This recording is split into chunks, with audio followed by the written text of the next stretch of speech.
নমস্কার, আমি ডোনা। কাজের সূত্রে ঘর থেকে দূরে আমি মুম্বাইতে থাকি। সকাল থেকেই আকাশের মুখ ভার। কাল রাতে বেশ ভালোই এক পশলা বৃষ্টি হয়ে গেছে।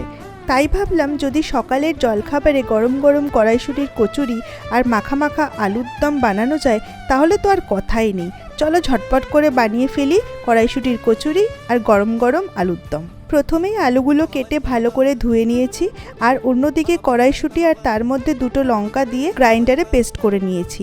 এবার প্যানে 1 চামচ সাদা তেল দিয়ে কড়াইশুঁটির পেস্টটাকে দিয়ে দেবো, আর দিয়ে দেবো স্বাদমতো নুন আর মিষ্টি।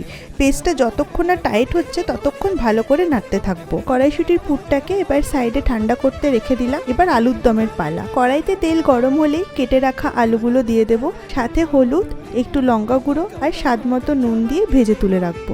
আলু ভাজা হয়ে গেলেই সেই তেলে কয়েকটা গোটা গরম মশলা আর একটু গোটা জিরে দিয়ে দেবো। আগে থেকে একটু টমেটো পেস্ট করে রেখেছিলাম, সেটা এবার দিয়ে দেবো আর অল্প করে কষাতে থাকবো। টমেটোটা প্রায় কষানো হয়ে গেছে। এবার দিয়ে দেব গুঁড়ো মশলা আর তার সাথে দিয়ে দেব 1 চামচ আদা বাটা। অল্প কষিয়ে ঢাকা দিয়ে দেব। এবার গ্যাসের ফ্লেমটাকে একদম কমিয়ে দেব। এবার চলো কচুরির জন্য ময়দাটা মেখে নিই। ময়দা মাখা হয়ে গেলে কিছুক্ষণের জন্য ঢাকা দিয়ে ময়দাটা রেখে দেব, তাতে কচুরিগুলো নরম হবে। এবার ময়দার ডো থেকে ছোট ছোট লেচি বানিয়ে নেব। তারপর লেচি চেপে চ্যাপটা করে মাঝখানে পুর দিয়ে চারিদিক থেকে মুড়ে নেব। এবার হালকা হাতে বেলে কচুরি তৈরি করে নেব। আরে ওদিকে আলুর দমের মশলাটাও কষানো হয়ে গেছে।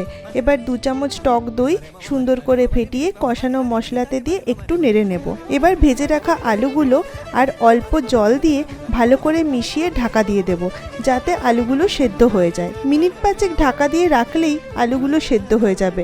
ঢাকা খুলে জলটাকে শুকিয়ে নিলেই মাখা মাখা আলুর দম রেডি। এবার খালি গরম গরম কচুরি ভেজে নেওয়ার অপেক্ষা। কড়াইতে বেশ খানিকটা সাদা তেল দিয়ে ছাকা তেলে কচুরিগুলোকে ভেজে নেব।